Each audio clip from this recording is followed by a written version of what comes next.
बाबाजी और हुजूर जी की प्यारी संगत जी, राधा स्वामी जी, आपका हमारे चैनल सद्गुरु का ज्ञान में हार्दिक स्वागत है। संगत जी, ध्यान की इस अलौकिक यात्रा की शुरुआत बहुत साधारण लग सकती है, लेकिन जैसे जैसे एक सच्चा साधक अनहद नाद साधना का अभ्यास करता है, वैसे वैसे यह साधना उसे ऐसे दिव्य अनुभवों की ओर ले जाती है जिन्हें शब्दों में पिरोना बहुत कठिन है।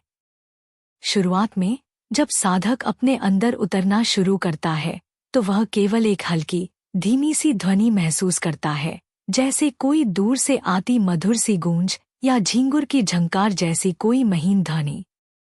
लेकिन संगत जी, यही शुरुआत आगे चलकर उसे उस रहस्यमयी दुनिया के द्वार पर ले जाती है जहां कई ध्वनियां एक साथ सुनाई देने लगती हैं।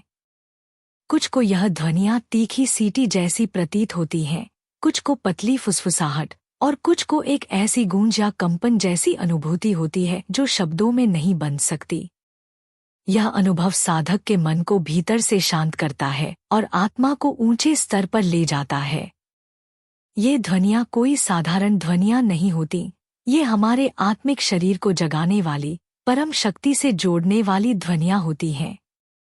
अनहद नाद, जिसे सुनना केवल अभ्यास, धैर्य और कृपा से ही संभव है, वह उस अवस्था का संकेत है जहां मन की हलचलें धीमी पड़ने लगती हैं और आत्मा अपने मूल स्रोत की ओर बढ़ती है। संगत जी, यह जानना बहुत जरूरी है कि ध्यान के मार्ग में कौन सी ध्वनियां साधक को आगे बढ़ने में सहायता करती हैं और कौन सी उसे भ्रमित कर सकती हैं। इसीलिए आपसे निवेदन है कि वीडियो को अंत तक अवश्य देखें, क्योंकि यह जानकारी आपके ध्यान की यात्रा में एक दीपक की तरह मार्गदर्शन करेगी। और हाँ, अगर आप हमारे चैनल पर नए हैं तो तुरंत सब्सक्राइब जरूर कर लें, ताकि ऐसी और भी गहराई वाली आत्मिक बातें आप तक समय समय पर पहुंचती रहें। चलिए आज एक गहरे ध्यान की यात्रा पर चलते हैं। संगत जी, जब साधक अनहद नाद की साधना में आगे बढ़ता है और एक साथ अनेक रहस्यमयी ध्वनियों को सुनने लगता है, तब एक बहुत ही महत्वपूर्ण प्रश्न उठता है, इन सभी आवाजों में से ध्यान किस पर टिकाया जाए? यह कोई साधारण सवाल नहीं है, बल्कि ध्यान की यात्रा में एक निर्णायक मोड़ होता है। क्योंकि जप या मंत्र की साधना केवल एक सीमा तक ही साधक को पहुंचा सकती है, उसके बाद जो मार्ग शेष रहता है वह केवल नाद, ध्वनि और दिव्य प्रकाश के माध्यम से ही पार किया जा सकता है। यह वही अवस्था होती है जहां न शरीर का कोई बोध रहता है, न समय का कोई अस्तित्व, और साधक पूर्ण रूप से आत्मा की दुनिया में प्रवेश करता है।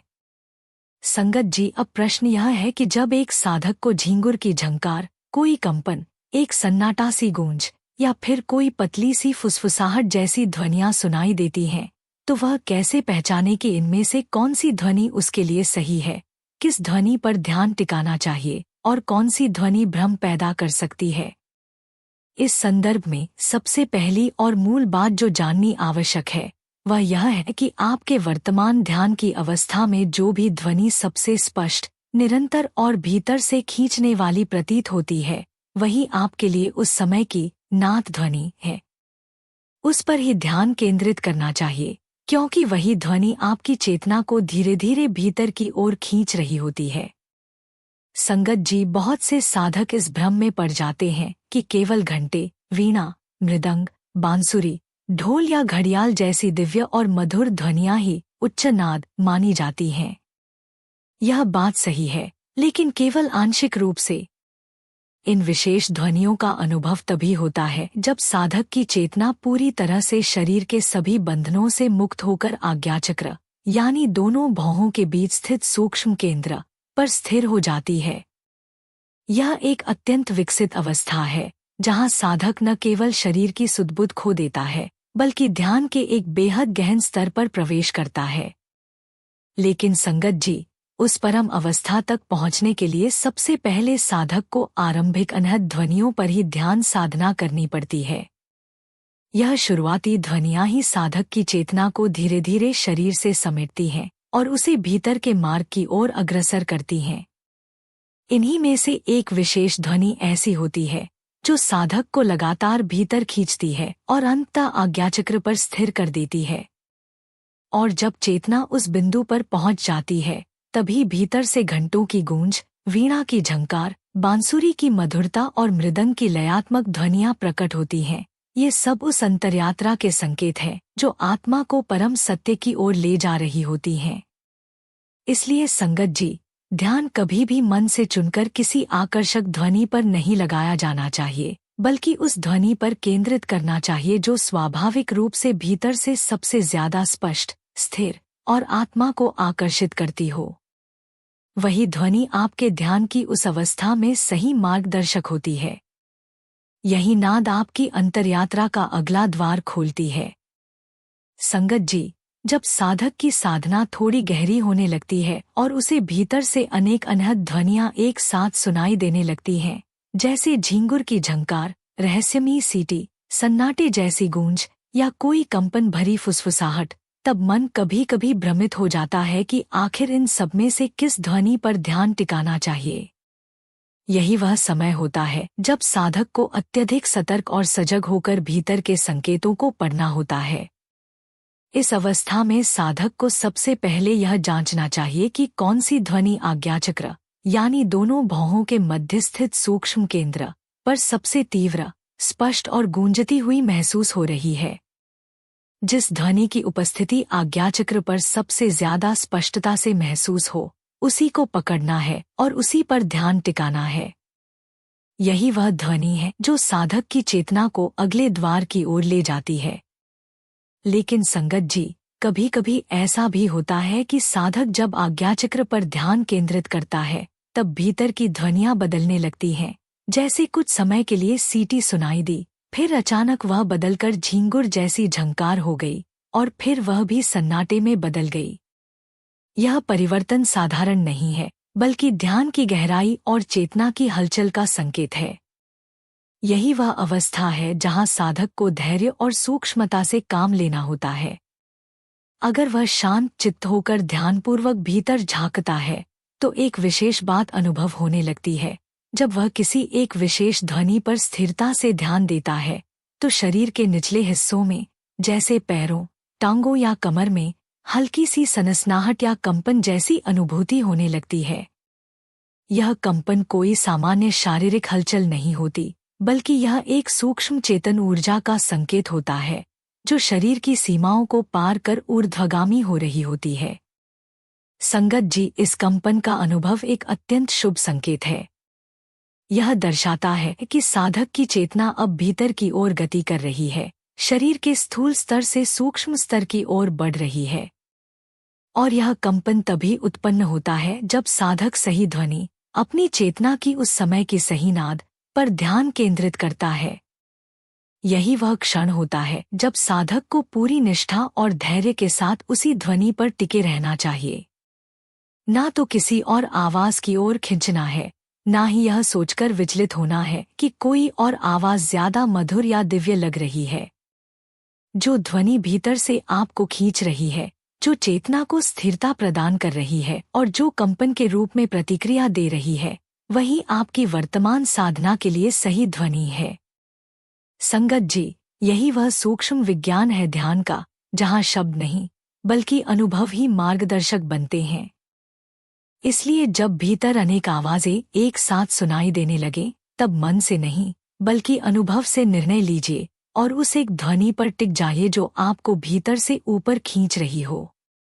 वहीं से आपके अंतर्यात्रा के अगले चरण प्रारंभ होते हैं। संगत जी, अब सबसे महत्वपूर्ण प्रश्न यह उठता है, क्या आपको इन अनुभवों से डरना चाहिए?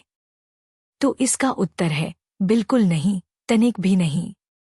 जब साधक की चेतना साधना के दौरान भीतर की ओर गहराई में प्रवेश करती है और ऊर्ध्वगामी यात्रा शुरू करती है, तब कुछ बहुत स्वाभाविक और सूक्ष्म शारीरिक तथा मानसिक अनुभव होते हैं, जैसे शरीर में सनसनाहट, कभी कभी कंपन, सिर में हल्का दबाव या आज्ञाचक्र पर स्पंदन जैसी अनुभूतियां। इन अनुभवों से घबराना नहीं चाहिए, क्योंकि ये किसी समस्या का संकेत नहीं होते, बल्कि ये इस बात के संकेत होते हैं कि आपकी साधना वास्तव में प्रगति पर है। चेतना जब स्थूल शरीर की सीमाओं से ऊपर उठती है, तब शरीर को उसकी आदत नहीं होती, इसलिए वह इन संवेदनाओं को महसूस करता है, जैसे कि कोई अदृश्य ऊर्जा भीतर से उठ रही हो।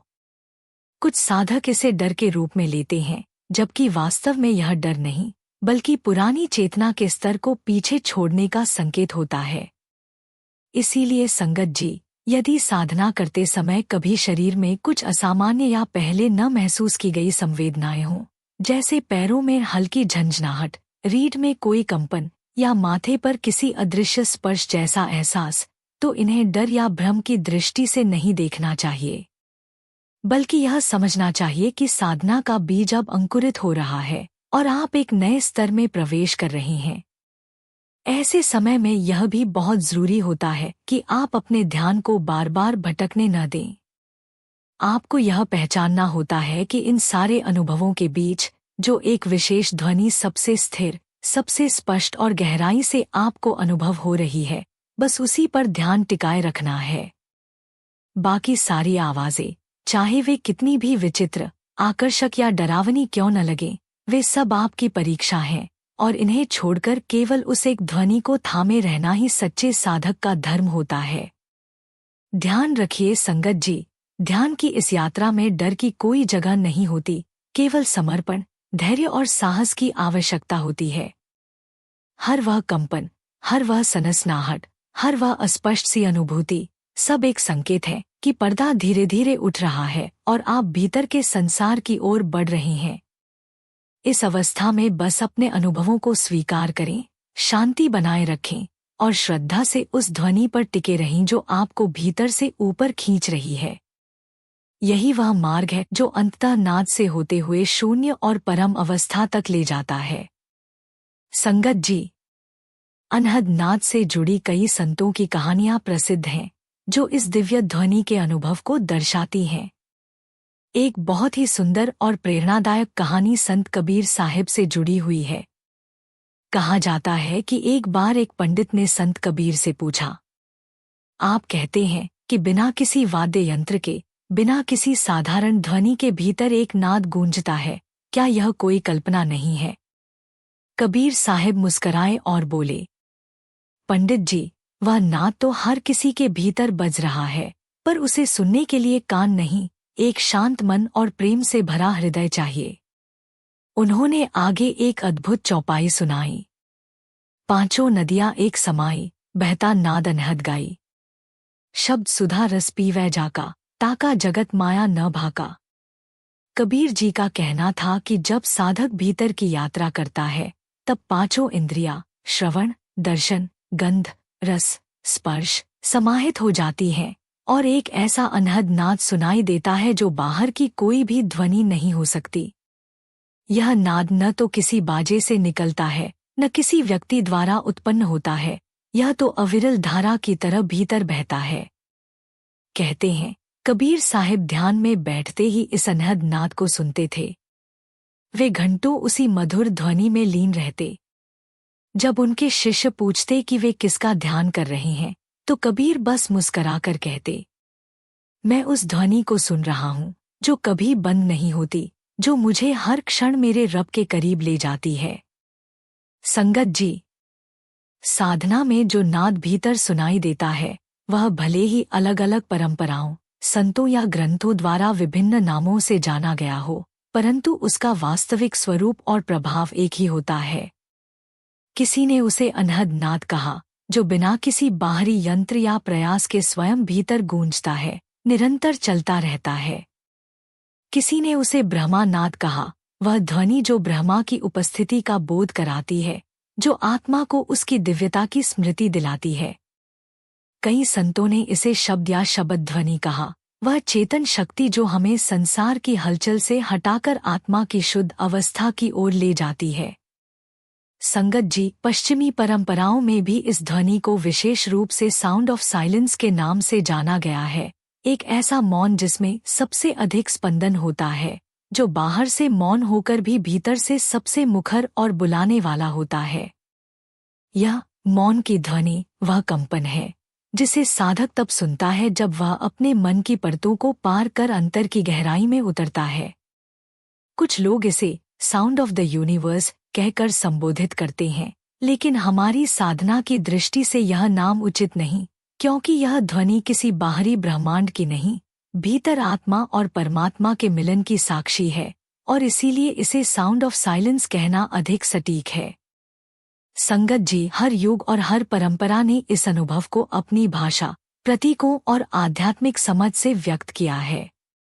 लेकिन जो बात सबसे महत्वपूर्ण है वह यह कि यह ध्वनि आत्मा के जागरण और यात्रा की दिशा तय करती है। यह कोई साधारण ध्वनि नहीं, यह आह्वान है, एक मार्गदर्शक है, एक पुल है जो आत्मा को शरीर, मन, विचार और समय की सीमाओं से पार ले जाकर परम सत्ता से मिलाने में सहायक बनता है। संगत जी, गुरु नानक देव जी से लेकर कबीर साहिब, तुलसीदास जी, मीराबाई और रूमी तक सभी संतों ने इस नाद का उल्लेख किया है। उन्होंने अपनी वाणी में इसका आदरपूर्वक वर्णन किया, इसे सुनने की विधि दी और इसके माध्यम से आत्मा के उन्नयन का मार्ग बताया। यह नाद कोई ध्वनि मात्र नहीं, बल्कि प्रभु की ओर से आने वाली एक प्रेमपूर्ण पुकार है, एक दिव्य संकेत है कि अब समय आ गया है भीतर लौटने का, आत्मा के घर जाने का। इसलिए संगत जी, चाहे इसे अनहद नाद कहें, ब्रह्मा नाद कहें, शब्द कहें या साउंड ऑफ साइलेंस, यह ध्वनि वह अमूल्य मार्गदर्शक है जो हर साधक को आत्मा से परमात्मा की ओर यात्रा कराने वाली शक्ति है। इसे सुनना, इसे थामना और इसे ही अपना आधार बना लेना, यही सच्ची साधना है, यही सबसे बड़ा सौभाग्य है। एक और बेहद प्रेरणादायक साखी और बाणी संत गुरु नानक देव जी से जुड़ी है, जो अनहद नाद के अनुभव को गहराई से दर्शाती है। जब गुरु नानक देव जी 30 वर्ष के थे, तब वह एक दिन सुबह सवेरे वैन नदी में स्नान करने गए। लेकिन उसके बाद वे 3 दिन तक लापता रहे। लोगों ने समझा कि वे डूब गए, लेकिन 3 दिन बाद जब वो लौटे तो उनका चेहरा तेज और चेतना कुछ अलग ही थी। उन्होंने लौटते ही जो वाक्य कहा, वह आज भी जपजी साहिब का आरंभिक अंश है। न कोई हिंदू, न कोई मुसलमान। जब शिष्य और संगत ने उनसे पूछा कि इन 3 दिनों में वे कहाँ थे, तब गुरुजी ने इशारों में बताया कि उन्होंने उस परम ज्योति का साक्षात्कार किया और उस अनहद नाद को सुना जो निरंतर भीतर गूंज रहा था। गुरबाणी में इस अनुभव का वर्णन मिलता है। अनहद बाजे नाद अनूप, जे सुने ते मिटे सब दुख। अनहद नाद का अनुपम बाजा बज रहा है, जो इसे सुनता है उसके सारे दुख मिट जाते हैं। गुरुजी ने बताया कि यह नाद न तो कान से सुना जाता है और न ही किसी यंत्र से बजता है। यह तो परमात्मा की वो आवाज है जो आत्मा को उसकी जड़ से जोड़ती है। इसे केवल भीतर के मौन और गुरु की कृपा से ही सुना जा सकता है। संगत जी, गुरु नानक देव जी की इस बाणी और अनुभव से हमें यह सीख मिलती है कि अनहद नाद को सुनने के लिए सबसे जरूरी चीज है भीतर की गहराई में उतरना, मन को शांत करना और गुरु की रहमत को स्वीकार करना। संगत जी, आइए अब विस्तार से समझते हैं कि साधना के प्रारंभिक चरणों में साधक को किन किन अनुभवों और कठिनाइयों का सामना करना पड़ता है और यह अनुभव कैसे धीरे धीरे बदलता है। संगत जी, जब कोई साधक पहली बार भीतर की ओर यात्रा शुरू करता है, जब वह अंतर की दुनिया में प्रवेश करने लगता है, तब प्रारंभिक दौर में कुछ विशेष अनुभव होते हैं जो कभी कभी साधक को भ्रमित भी कर सकते हैं। ध्वनियों का असंतुलन। शुरुआत में अक्सर ऐसा होता है कि साधक को दाएं या बाएं कान से विभिन्न प्रकार की आवाजें सुनाई देती हैं, जैसे कभी घंटी, सीटी, शंख जैसी ध्वनियां और कभी कभी असमंजस पैदा करने वाली गूंज या कंपन। ये ध्वनियां इतनी स्पष्ट और निरंतर होती हैं कि कई बार रात में नींद में भी खलल पड़ता है। साधक सोचता है कि ये आवाजें क्यों हो रही हैं, क्या यह सामान्य है या कोई समस्या। मन की बेचैनी। इन आवाजों के कारण मन में कई बार बेचैनी उत्पन्न हो सकती है। ध्यान लगाने में कठिनाई होती है और साधक यह समझ नहीं पाता कि क्या यह सही दिशा है। परंतु संगत जी, यही वो समय होता है जब धैर्य, विश्वास और नियमित साधना की सबसे अधिक आवश्यकता होती है। ध्वनि का केंद्र में आना। जैसे जैसे साधक का अभ्यास बढ़ता है, ध्यान की गहराई और एकाग्रता में प्रगति होती है, वैसे वैसे यह ध्वनि भी बदलने लगती है। पहले जो ध्वनियां कानों के पास बिखरी हुई लगती थीं, वे अब धीरे धीरे माथे के मध्य यानी आज्ञा चक्र के क्षेत्र में केंद्रित होने लगती हैं। वहां यह ध्वनि अब अस्थिर नहीं, बल्कि स्थिर, मधुर और सशक्त अनुभव होती है। यह अनुभव सहज हो जाता है। अब साधक को उसे पकड़ने के लिए उतना प्रयास नहीं करना पड़ता। ध्वनि का आह्वान बन जाना। अब जब भी आप ध्यान में बैठते हैं, या यहाँ तक कि जब आप शांति से बैठे होते हैं, कोई प्रयास भी नहीं कर रहे होते, तब भी वह दिव्य ध्वनि भीतर से स्वतः बुलाने लगती है। यह कोई जोरदार आह्वान नहीं होता, बल्कि एक मीठा, शांत और प्रेमपूर्ण आकर्षण होता है, मानो आत्मा को कोई कह रहा हो, आजा, तेरा असली घर यही है। संगत जी, यह परिवर्तन एक साधारण बात नहीं है। यह संकेत है कि आत्मा की यात्रा आगे बढ़ रही है, कि भीतर की शक्तियां अब साधक को मार्ग दिखा रही हैं। इसलिए यदि प्रारंभिक कठिनाइयां आएं, तो घबराइए नहीं। वह भी एक आवश्यक चरण है, जैसे अंधेरे से निकलकर प्रकाश की ओर बढ़ना। इसलिए प्रेम, धैर्य और अभ्यास के साथ साधना करते रहिए, क्योंकि एक बार जब वह ध्वनि भीतर गूंजने लगती है, तो फिर वह जीवन भर का सहारा बन जाती है। संगत जी, एक बार संत कबीर जी अपने ध्यान में बैठकर अपने अंतर की गहराइयों में लीन थे। वे अपने गुरु रामानंद जी के बचपन में दिए गए नाम को हृदय में धारण करके अंतर्मुख होने का अभ्यास कर रहे थे। उनका मन कभी एकाग्र होता, कभी भटकता, लेकिन उन्होंने कभी ध्यान छोड़ना नहीं सीखा। दिन ब दिन वे सिर्फ भीतर उतरने का प्रयास करते रहे। एक दिन जब वे एक गहरी समाधि में थे, तब उन्होंने एक अद्भुत ध्वनि सुनी। न तो वह बीन थी, न वीणा, न तबला, न मृदंग। वह एक अनोखी ध्वनि थी, न कोई सुर, न कोई शब्द, फिर भी सब कुछ कह जाने वाली। कबीर जी ने महसूस किया कि वह ध्वनि उनके भीतर से आ रही थी। न तो वह ध्वनि बाहर थी, न कानों से सुनी जा रही थी, वह तो प्रत्यक्ष रूप में उनकी आत्मा के मधुर स्पर्श के रूप में महसूस हो रही थी। उस अनहद नाद के अनुभव से उनका सारा शरीर कांप उठा, आंखों से आंसुओं की धारा बहने लगी और हृदय में एक अविरल प्रेम भाव उठने लगा।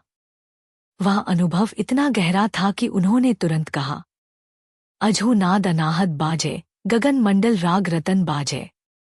संतन सुनियो मस्तक डोले, अगम पुकारे शब्द बिचोले। कबीर जी कहते हैं, जो अनहद नाद है, वह अजर अमर है, बिना किसी बजाने वाले के बजता है, और जो उसे सुनता है, उसका मस्तक झुक जाता है।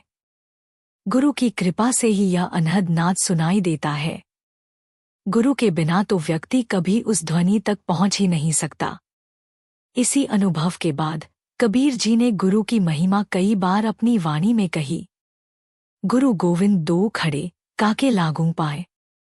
बलिहारी गुरु आपने, गोविंद दियो बताए। उनका कहना था कि अगर गुरु न होते तो अनहद नाद या वह शब्द जो प्रभु तक ले जाता है, कभी भी उनके पास नहीं पहुंचता।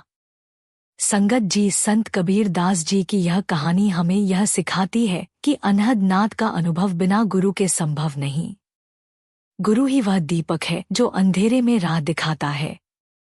जब साधक अपने मन को शांत करके गुरु के दिए गए मार्ग पर साधना करता है, तभी वह दिव्य ध्वनि, अनहद नाद, उसके जीवन में प्रकट होती है। इस मार्ग पर चलने के लिए संगत जी, सबसे जरूरी जो चीज है, वो है गुरु की कृपा और गुरु का साथ। यह रास्ता कोई साधारण मार्ग नहीं है, यह आत्मा की घर वापसी की यात्रा है।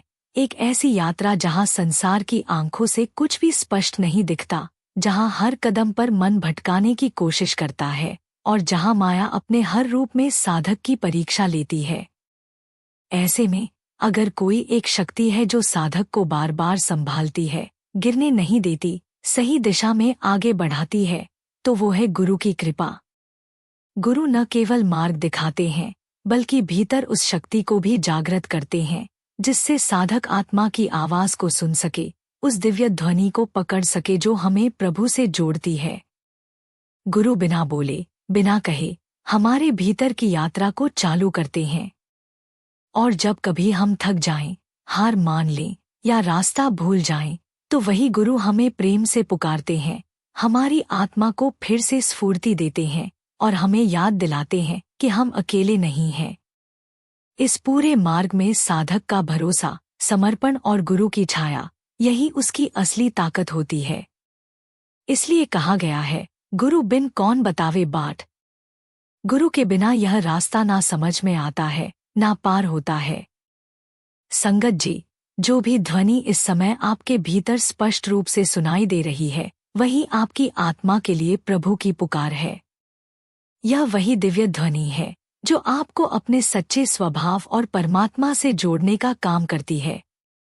उसी ध्वनि पर टिके रहिए, उसे प्रेम और श्रद्धा से सुनिए, क्योंकि यही वह मार्ग है जो आत्मा को परम तत्व की ओर खींचता है। यदि साधना के समय शरीर में कंपन, सनसनाहट या विशेष अनुभूतियां हों, तो घबराइए नहीं। यह साधना का स्वाभाविक भाग है और आपके भीतर हो रही आत्मिक प्रगति का संकेत है। बार बार ध्यान को उसी ध्वनि पर वापस लाने का अभ्यास कीजिए, क्योंकि यही वह साधना का तरीका है जो आपको भीतर की शांति और एकाग्रता की ओर ले जाएगा। समय के साथ जैसे जैसे आपका ध्यान और गहरे स्तर पर जाएगा, आप घंटे, बांसुरी, वीणा जैसे ऊंचे नाद भी सहज रूप से सुनने लगेंगे। यह नाद ही आपकी आत्मा की नाव है जो उसे संसार सागर से पार ले जाने वाली है, और यह वही नाद है जो आपके आत्मिक उद्धार की ओर मार्गदर्शन करता है। संगत जी, अगर आपको यह वीडियो और इसके अनुभव लाभकारी लगे हों, तो कृपया इस वीडियो को लाइक करें, इसे अपने दोस्तों और परिवार के साथ शेयर करें और हमारे चैनल को सब्सक्राइब जरूर करें। इससे हमें आपकी प्रेरणा मिलती है और हम इस आध्यात्मिक यात्रा में और भी अधिक ज्ञान और अनुभव आपके साथ साझा कर सकेंगे। राधा स्वामी जी।